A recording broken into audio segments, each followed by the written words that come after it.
จุลชยปรกรนโมเมพุทธเตชะสารัตนาเทยะธรรมิกาเตชะประสิทธิประสีเทวานาลายะปารเมสุราสิทธิพรหมาจากอินทาจากตุโลกาคัมภีรักกาสมุทธาภูตุงคังคาจัสสะธรรมชัยยะประสิทธิพวันตุเตชัยยะธนนีอุตตินาทีชัยยะข้าคนละตนละนิสัยนิไรสายเสนาเมลุราชาคนนราชีชัยยะคัมภีราสมพีนาเกณฑานาคีปีศาจภูตากาลีชัยยะทุมิตุตาโลกีชัยยะสิงคีสุธาทานมุขชาชัยยะวรุณะมุขาสาตาชัยยะตัมปาทีนาคาคุณละขันโตชัยยะอาชคนละตุลงสุกาลพุชงสีหพยาคาทีปาชัยยะวรุณะมุขยาตาชิตาเสนานีปุณาสุทธินาลดีชัยยะสุขาชีวีชัยยะธนนีทะเลสถาสุชัยยะชัยยะธนนีสานติสถาชัยยะมกราดัญญาภวัคเทชัยยะวรุณะยัคเถชัยยะลักขเสสุราพุชาเตชาชัยยะพรหมเมนทัคนาชัยยะนาชาธิราชาชัยชัยยะปฐมิสัพพัง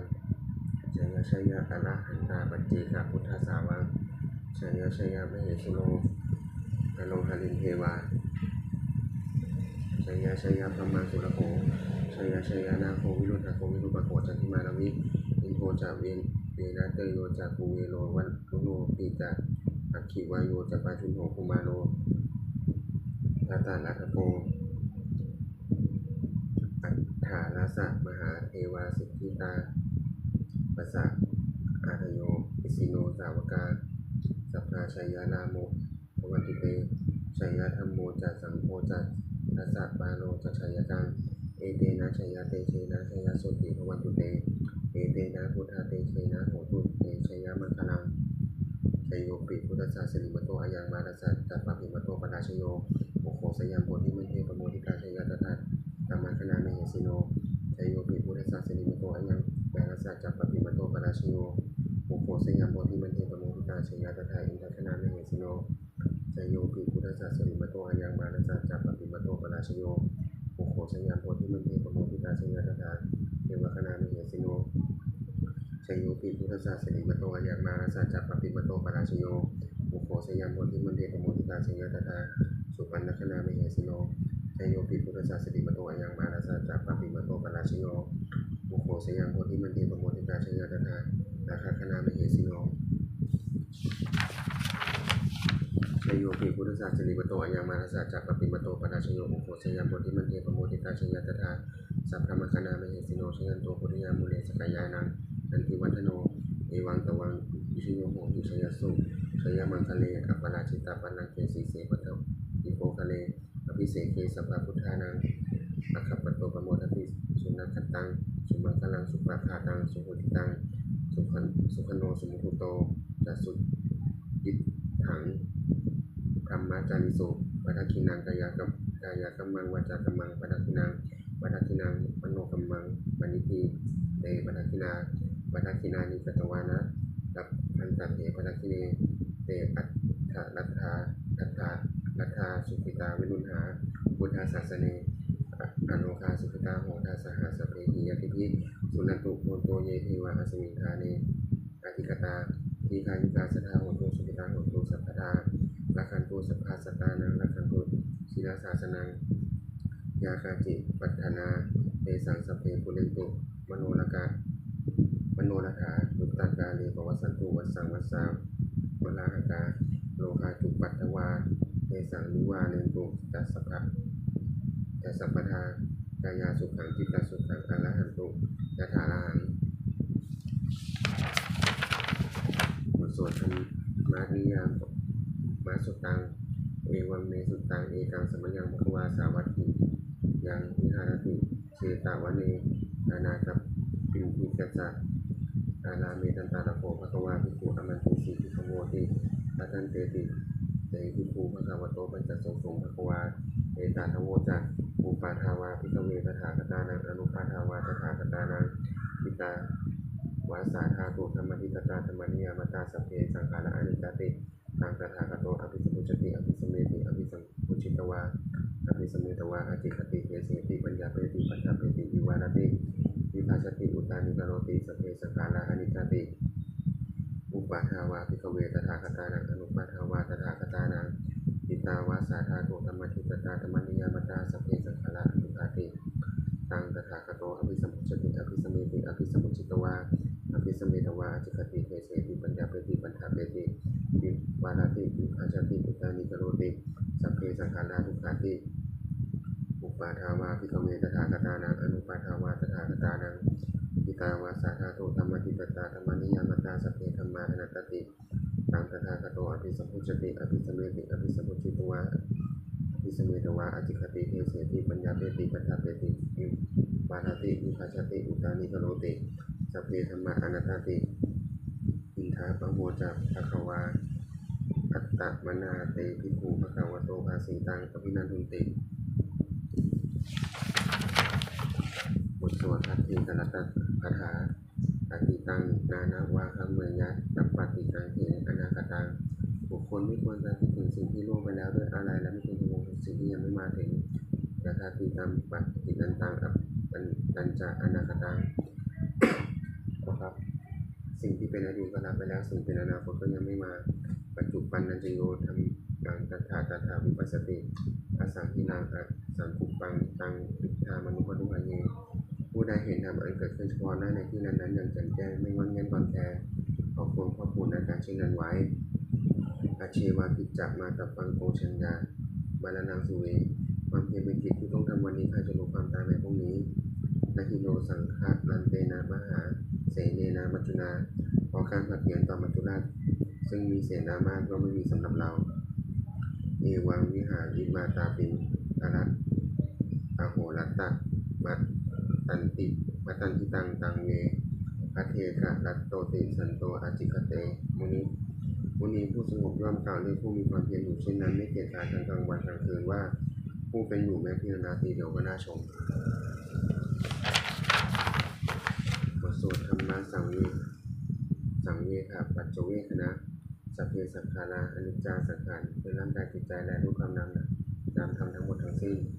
มันไม่เที่ยงเกิดขึ้นแล้วดับไปมีแล้วหายไปสัพเพสังขาราทุกขาสังขารคือร่างกายจิตใจและรูปความนามธรรมทั้งหมดทั้งสิ้น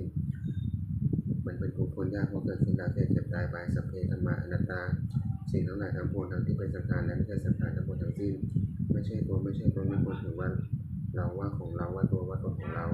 ปัทุวังชีวิตังชีวิตเป็นของไม่ยั่งยืนทุวังมรณะความตายเป็นของยั่งยืนปวัสสังปัญญามฤตพังอันเราจะขึ้นตายเป็นแท้มรณะปริโยสานังเมชีวิตังชีวิตของเรามีความตายเป็นที่สุดรอบชีวิตตังเมอันนิยตังชีวิตของเราเป็นของไม่เที่ยงมรณะเมนิยตังความตายของเราเป็นของเที่ยงวัฏฏะควรที่จะสังเวชปัญญากายโยอจิรังร่างกายนี้ไม่ได้อยู่ตั้งนานอเปตาวิญญาณุขันปัสสจากวิญญาณชุนโธอันก็ทิ้งเสียแล้วอธิเสสติจากนอนทับปฐวิสิ่งแผ่นดินมันมีพลังอยู่ว่าบรรดุจดังว่าท่อนไม้และท่อนฟืนมีหลักฐานหาประโยชน์ไม่ได้อนิจจาวัฏสังขาราสังขารทั้งหลายไม่เที่ยงหนออุปาทวะยะธรรมิโยมีความเกิดขึ้นและมีความเสื่อมไปเป็นธรรมดาอุปชิตวานุปุชติหลังเกิดขึ้นแล้วย่อมดับไปเตสังโมบัตสมโมสุโขความเข้าไปสงบระงับสังขารทั้งหลายเป็นสุขอย่างยิ่งสัพเพสัตตามานาติจักสัตว์ทั้งหลายทั้งปวงกำลังตายอยู่มฤสุจากปริสเลที่ตายแล้วและกำลังจะตายจากเทวหังปริสามิเราก็จะตายอย่างนั้นเหมือนกันนัตถิเมเอถาสังสโยความสงสัยในความตายนี้ย่อมไม่มีแก่เราเลยบทสวดเมตตายังกินจิตกุศลังกัมมังสัพเพหิปะเตหิตตังปุญญังโนอนุโมทันโตสุนันโตโกโตเยเทวาอสมิงทาเนอธิกตาธิคายุกาสัตตาโหตุสุขิตาโหตุทุกขาปะมุญจันโตมาตาปิตาสุขิตาโหตุทุกขาปะมุญจันโตสัพเพยติกาสุขิตาโหตุทุกขาปะมุญจันโตสัพเพยติกาสุขิตาโหตุทุกขาปะมุญจันโตสัพเพปิสาสัพเพยะสัพเพเปตาสุขิตาโหตุทุกขาปะมุญจันโตสัพเพอาจาริยุปัจฉายะสุขิตาโหตุทุกขาปะมุญจันโตสัพเพนัคตาสุขิตาโหตุทุกขาปะมุญจันโตสัพ สัพเพเทวาสัพพะโหตุทุกขาปะโมจจันตุสัพเพสามัตตินังสมิจฉันตุบทสวดบูชาหลวงปู่ทวดนะโมโพธิสัตว์ภะคะวะคันธิวิยะอิติภะคะวานะโมโพธิสัตว์ภะคะวะคันธิวิยะอิติภะคะวานะโมโพธิสัตว์ภะคะวะคันธิวิยะอิติภะคะวาปฏิทานาคาถายาเทวตาสันติวิหาราวาสินีภูเปทะเลโพธิทะเลตะหิตะหิตาธรรมทานีนาภวันตุปูชิตาโสถิกโรเตถะวิหาระบันทะเลเทราจะวัชชานวกาจากพิกโวสารามิกาธนาปฏิปุปาสกาพามาจากเทสานิคมาจากอิสลาสัปปานาภูตาสุตาภวันตุเตชลาพุชาเยติจากอันทสัมภวาสังเสทาชาตาอัตถโวปะปาติกาหินิยานิกังธรรมวลังปฏิจจเตสัพเพปิปุคสะกะโลตุสังขยังถาตุกิลังสัทังธัมโมธรรมัตตลาจักขุคลาสังโฆโหตุสัมปโควะตัฏฐายะจะหิตายะจะกัมเหระคตุสัทธัมโมสัพเพติธรรมจาริโนมุทิงสัมปาปุเนยามาธรรมะอริยปัปเมหิเตปัจจันนาโหตุสัพเพติปานิโนพุทธศาสเนสัมมาทานังภเวชันโตกาเลเทโวปวัสสตุพุทธิภาวะยะสัตตานังสมิทธังเนโตเมธนีมาตาปิตาจะอัตตราชังนิจังลักขันติพุตตกังเอวังธรรมเมนะราชาโนปัจจังลักขันตุสัพพทาอิวตาอุโยชนะคาถาทุกขปัตตาจนิทุกขาพยาปัตตาจนิพยาโสกปัตตาจนิโสกาโหตุสัพเพติปานิโนเอตาวาตาตาอัมหินิสัมปัตตังปุญญาสัมปทังสัพเพเทวานุโมทันตุสัพพะสัมปติสิทธิยาเททานังเขาทันตุสัทธานังสีลังนักขันตุสัพพทาภาวะนาภิตตาโหตุขัจฉันตุเทวตาคตาสุมังคลคตาโหตุสัพพังสุมังคลังลักขันตุสัพพะเทวตาสัพพะพุทธานุภาเวนะโสติโหตุนิรันตรังโหตุสัพพังสุมังคลังลักขันตุสัพพะเทวตาสัพพะธรรมานุภาเวนะโสติโหตุนิรันตรังโหตุสัพพังสุมังคลังลักขันตุสัพพะเทวตาสัพพะสังฆานุภาเวนะโสติโหตุนิรันตรังสเปพุทธาภรปัตตาปเจกนันเดียพลังอนันตาตัญจเตเชนาลักขันพันธามิสัพพโสสัพเพพุทธาภรปัตตาปเจกนันเดียพลังอนันตาตัญจเตเชนาลักขันพันธามิสัพพโสสัพเพพุทธาภรปัตตาปเจกนันเดียพลังอนันตาตัญจเตเชนาลักขันพันธามิสัพพโสสัพเพพุทธาภรปัตตาปเจกนันเดียพลังอนันตาตัญจเตเชนาลักขันพันธามิสัพพโสสัพเพพุทธาภรปัตตาปเจกนันเดียพลังอนันตาตัญจเตเชนาลักขันพันธามิสัพพโสสัพเพพุทธาภรปัตตาปเจกนันเดียยังพลังอรหันตานันจาเตเชนะลักขังพันธมิสัพพโสสัพเพพุทธาภรปัตตาปเจกนันเจยังพลังอรหันตานันจาเตเชนะลักขังพันธมิสัพพโสสัพเพพุทธาภรปัตตาปเจกนันเจยังพลังอรหันตานันจาเตเชนะลักขังพันธมิสัพพโสสัพเพพุทธาภรปัตตาปเจกนันเจยังพลังอรหันตานันจาเตเชนะลักขังพันธมิสัพพโสบทสวดบูชาหลวงปู่มหาศิลามหาอุนะโมวิมุตตานังนะโมวิมุตติยาลังสุญญาจันทาปมุจจสุมหาอุนะโมวิมุตตานังนะโมวิมุตติยาลังสุญญาจันทาปมุจจสุมหาอุนะโมวิมุตตานังนะโมวิมุตติยาลังสุญญาจันทาปมุจจสุด้วยอำนาจแห่งบุญกุศลที่ข้าพเจ้าในวัดสมบัติคงกระพันได้สวดจัดสาธยายพระพุทธมนต์นี้ข้าพเจ้าในวัดสมบัติคงกระพันขอน้อมเกล้าอุทิศถวายเป็นพระราชกุศลแด่สมเด็จพระนางเจ้าสิริกิติ์พระบรมราชินีนาถพระบรมราชชนนีพันปีหลวงผู้เสด็จสู่สวรรคาลัยขออานิสงส์แห่งบุญกุศลนี้คงเป็นสัพพะสิริมงคลแก่ข้าพเจ้าในวัดสมบัติคงกระพันและครอบครัว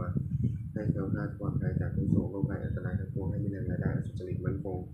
เป็นสัมมาอาชีพอันชอบธรรมคำว่าไม่มีอดอยากยากจนขออย่าได้มีแก่ข้าพเจ้าในวัดสมบัติคงกระพันและครอบครัวขอให้ข้าพเจ้าในวัดสมบัติคงกระพันมีสัมมาทิฏฐิตั้งมั่นในพระธรรมคำสอนแห่งองค์สมเด็จพระสัมมาสัมพุทธเจ้าดำรงอยู่ในความดีงามตลอดกาลและนานอีกทั้งขอเทพเทวดาทั้งหลายผู้ได้อนุโมทนาสาธุการในบุญกุศลนี้โปรดประสิทธิ์ประสาทขอน้อมส่งอนุภาพแห่งมงคลไปสู่วัตถุมงคลพระปิตายอดเศรษฐีทั้งฝ่ายไทยและฝ่ายเรารวมถึงวัตถุมงคลทั้งปวงที่สามสิ่งอมุเลตได้จัดสร้างขึ้น เปี่ยมด้วยพุทธานุภาพเทวานุภาพและฤทธานุภาพอันศักดิ์สิทธิ์อำนวยผลเป็นสิริมงคลแก่ผู้ครอบครองและบูชาทุกประการเถิดสาธุสาธุสาธุ